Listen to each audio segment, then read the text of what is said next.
We're close enough. I think 1 minute can last. Hi, everybody. Welcome to the stream. I am Adam, one of the engine support techs up at Epic Games. This is an individual stream, not Epic hosted or sponsored, so there's going to be a lot more cussing. Also, all the views are my own and blah, blah, blah, blah, blah, all that good stuff. Anyways, main purpose of the stream is to help people out when they need help and have questions. And well, I found a question that I really liked today. So we're actually not going to be working on the RPG template like we have been for quite some time today. If there are additional questions in the meantime, great, and we will get to them as soon as I can. But for now, we are going to work on this. Also, really cool fun fact for anyone else who is doing their own streaming, or if for some reason you have me on your Facebook, which is highly unlikely. I'm really paranoid about letting people get on my Facebook.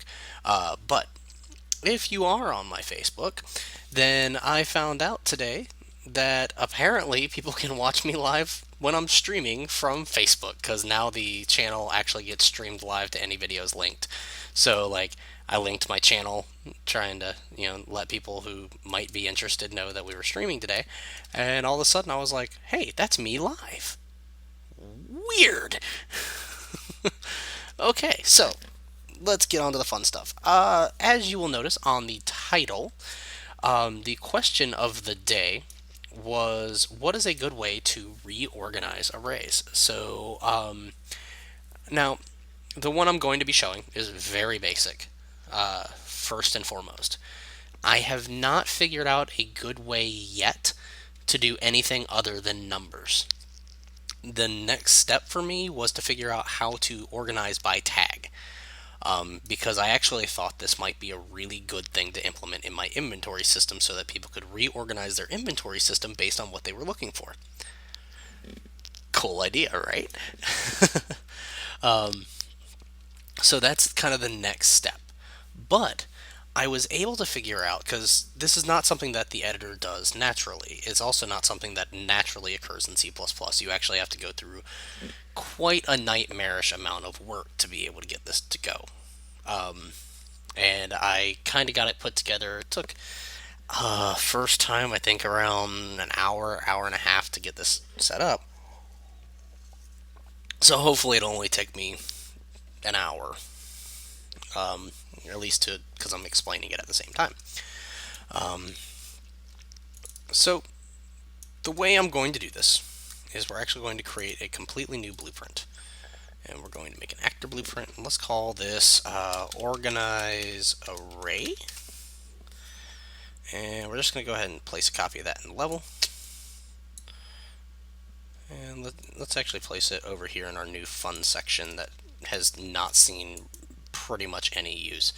Because I like big sections that don't have anything in them. And I'm going to come over here, add a static mesh so we can see it. Even though this actually will do nothing.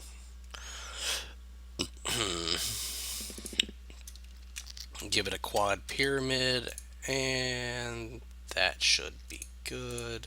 So now we can see kind of where this is.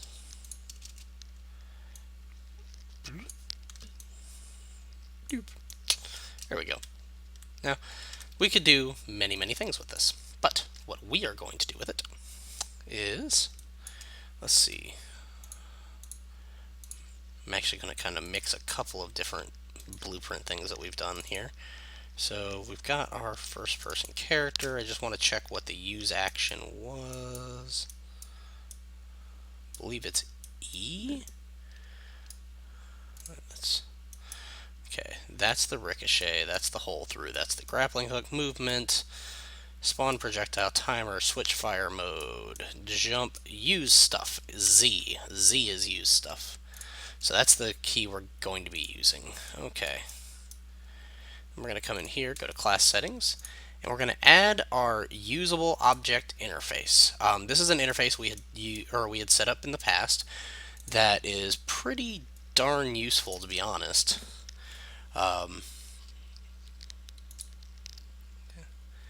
And we're going to make a use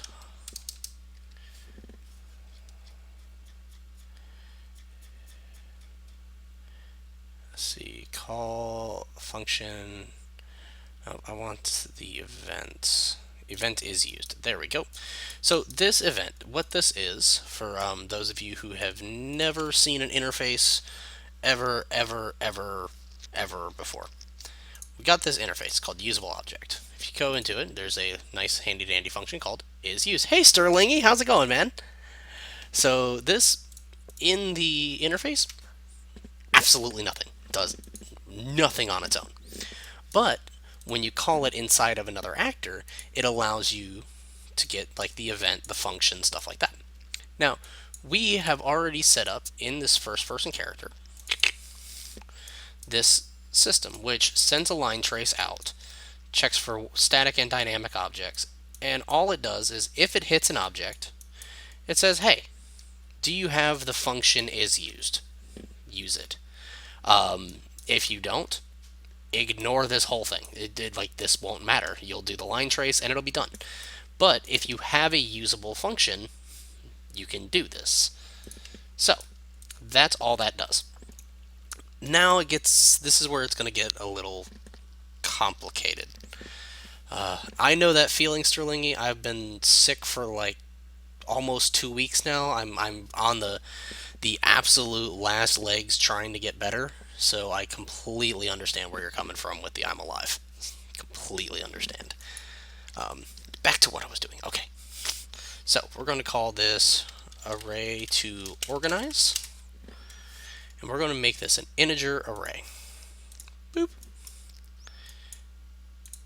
Now, there's a couple of steps here. The first one is I want to create a for loop. Sorry, I want to get the length first.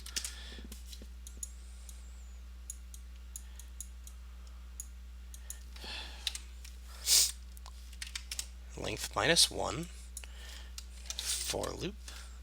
So the reason I did the length minus 1 is because for loops, as with all programming, starts at 0.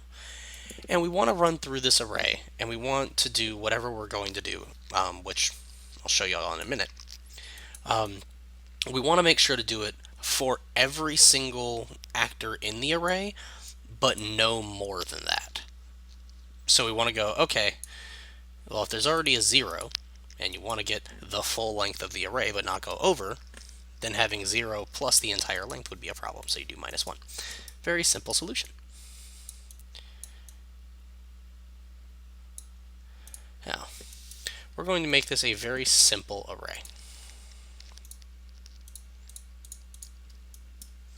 Let's do, we're going to do 5, 4, 3, 2, 1, 4.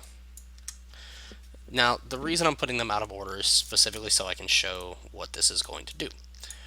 This will end up being pretty useful, I think, for things like high score charts and stuff like that. We're actually going to need that. Don't need these. Bloop.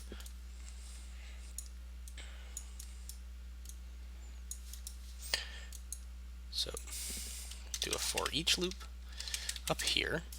And what we're going to do is so we can see what it starts out as. Oops. To string print string.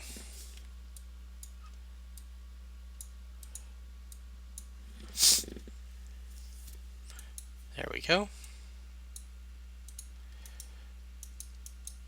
So if we come in here, hit this 4, 1, 2, 3, 5. That prints out nicely. Okay. So now let's come back down here. We've got our array to organize. We need 2 other variables, and these need to just be straight integers.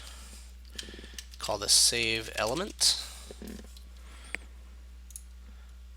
call this one save next. Loop body. Do a branch. Oops, sorry, missed one thing. The loop body is going to contain a for each loop.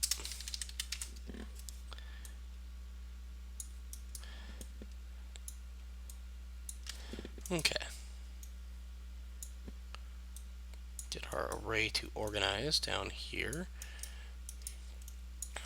And let's do this so actually I don't really need that much space.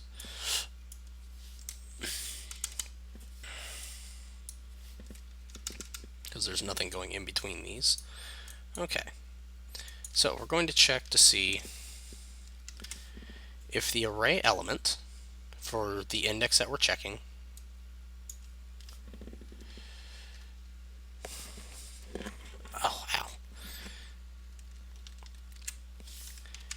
is greater than the array element next on the list. But actually we need the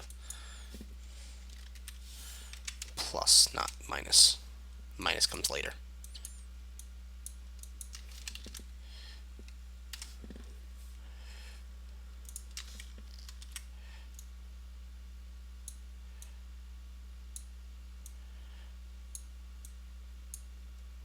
And it's important to note here that there are other ways to do this. We have some mini competitions we do in our department where we just try to one up each other and see who can make the most either ridiculous or the most efficient versions of different things we make. And Rudy is convinced that he has found a more efficient way to do this than I have, which I'm going to look at, but my phone wasn't letting me look at it. Or I would probably be checking that out to see if it was better than what I did. Okay, so I'm going to run through branch if it is greater than the next array. We don't want to do anything.